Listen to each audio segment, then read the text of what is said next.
나병 환자 4사람의 이야기가 나옵니다. 이들이 어디서 살았냐면 성문 어귀에 있었습니다. 성문 안에서 나오는 남은 음식으로 아마 배를 채웠을 거예요. 성 안에 있는 사람들도 굶어 죽고 있는 상황인데 이들의 상황은 더 심각하고 더 어려웠습니다.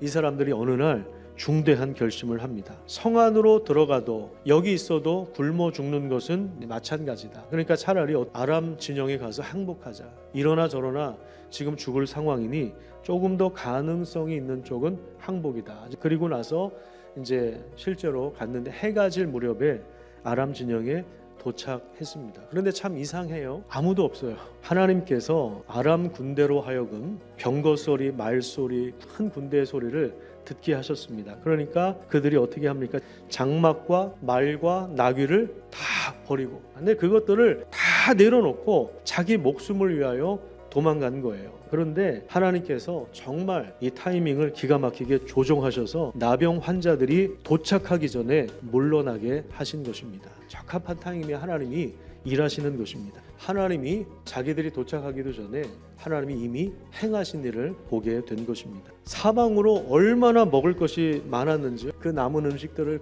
여기서 먹고 저기서 먹고 뭐 그러는 거예요.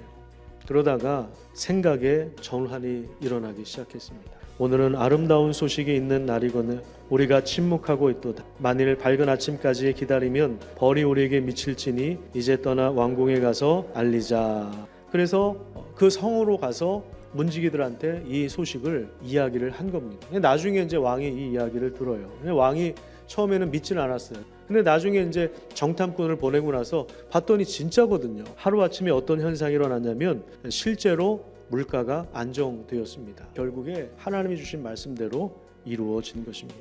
여러분, 하나님 말씀이 실제로 현실이 되는 그 장면을 목격한 사람들이 누구입니까? 바로 나병 환자들이죠.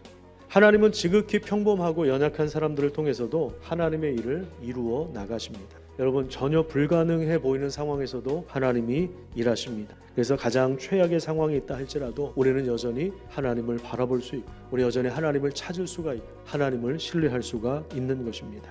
또한 우리가 어떤 상황에 있든 하나님은 우리를 축복의 통로로 부르셨음을 여러분 꼭 기억하시기를 바랍니다. 우리가 이웃에게 전하는 진심이 담긴 그 한마디, 그리고 우리의 친절한 그 행동, 그리고 그들을 향한 기도를 하나님이 사용하시고 들으시고 응답해 주실 것입니다.